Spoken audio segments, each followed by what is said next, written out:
Well, hello everyone and welcome to my library. If you're new here, hello, my name is Cinzia, and if you're not new here and you're one of my lovely regulars, hi, how are you? I hope you're doing splendidly.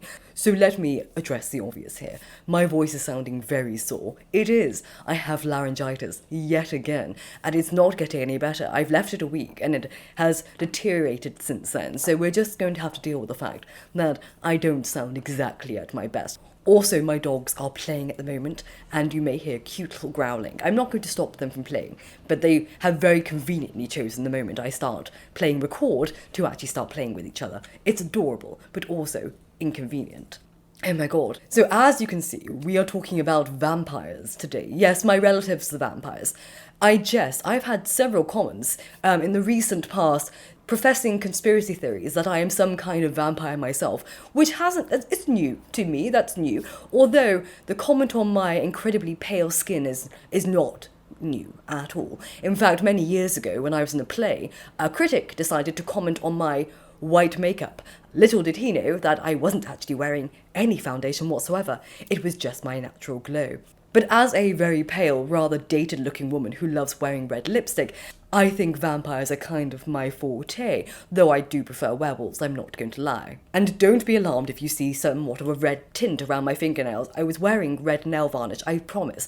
I did not gouge out the eyes of my enemies. I don't have any enemies. They're dead. There are many things that I could cover in the vampiric realms. I thought I'd give like a wee bit of an introduction to vampires here, and we can go back into ancient history over many videos. It's my favourite time of year. It's the haunting season, and I want to be going back into ancient history, looking at the dark ancient history, the mythical ancient history, because that's my forte. That's why I got into this. But before we do, I would like to take a quick moment to thank today's sponsor, Babbel. The leaves are changing, school is back in session, and it's the perfect time to start learning a new language. Whether you're studying abroad, dreaming of future travel, or just feeling the itch to learn something new, now's the time to get cozy and start speaking a new language with Babbel, one of the top learning apps in the world, who are kindly sponsoring today's video.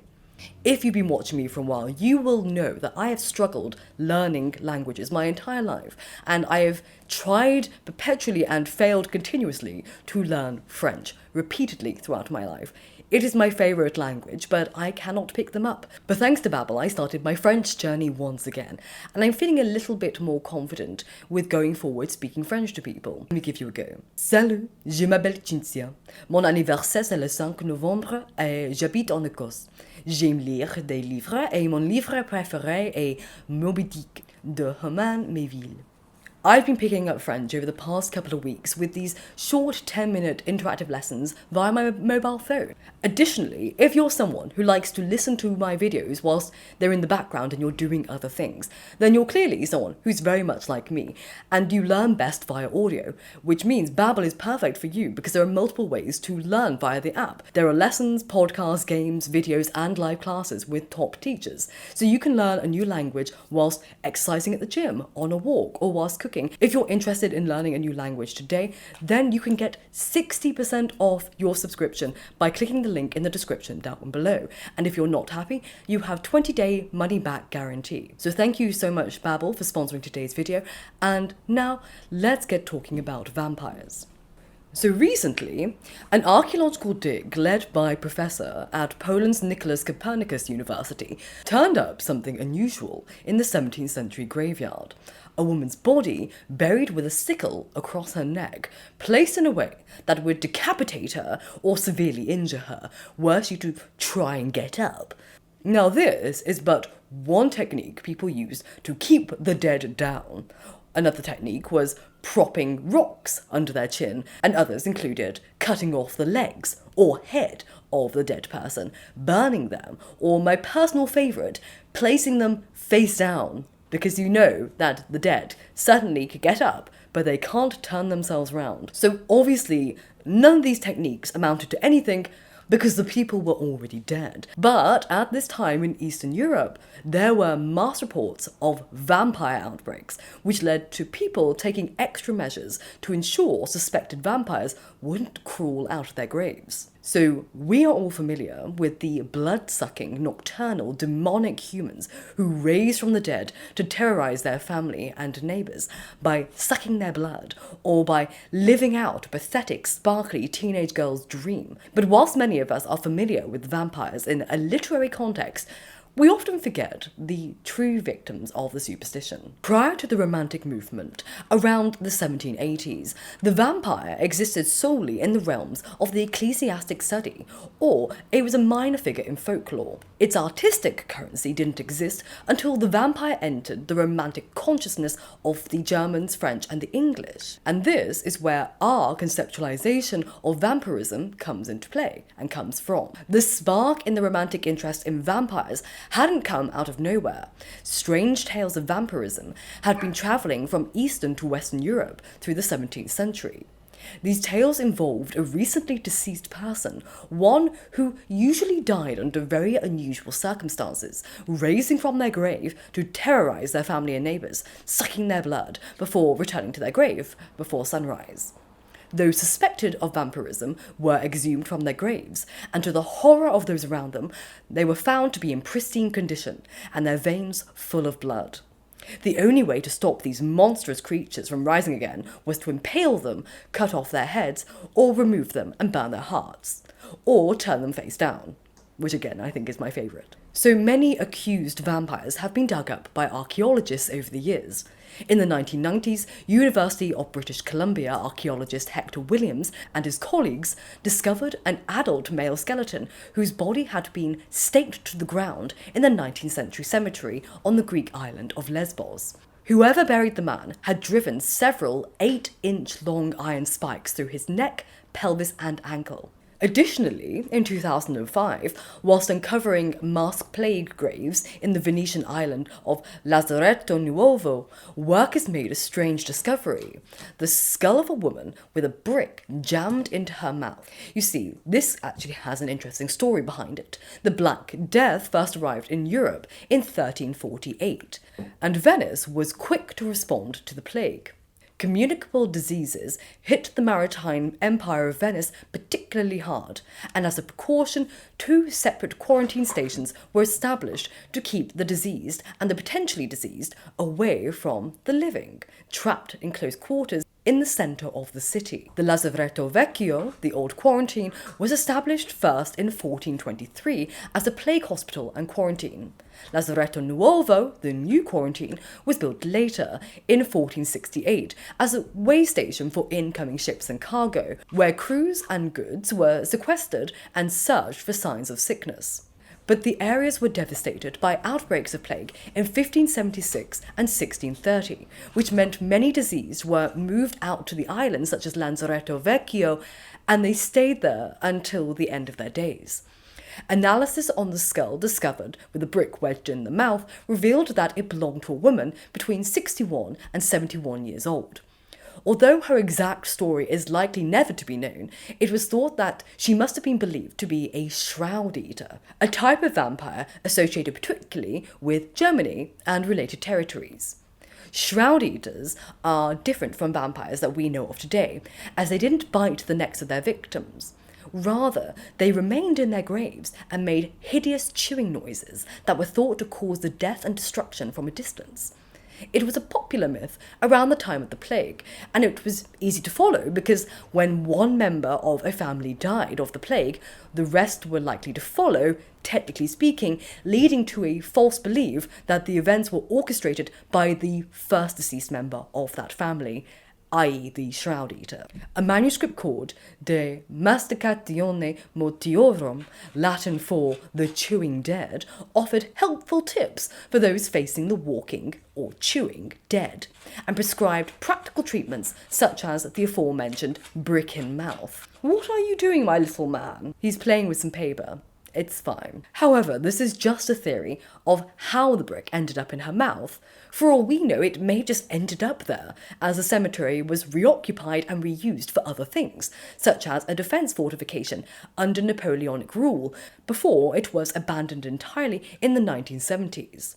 The vampire stories responsible for contemporary comprehension of vampires were documented in popular journals from as early as 1693, and many of the incidents were reported by Austrian soldiers or officials stationed in Serbia. The most famous incident was that of Arnold Paul, a Serbian villager whose return from the dead was chronicled in great detail by the Austrian army surgeon Flockinger. I'm such a child. In his Visum et Repertum. According to the report, he was sent to the village to investigate the reports of vampires killing people and sucking their blood.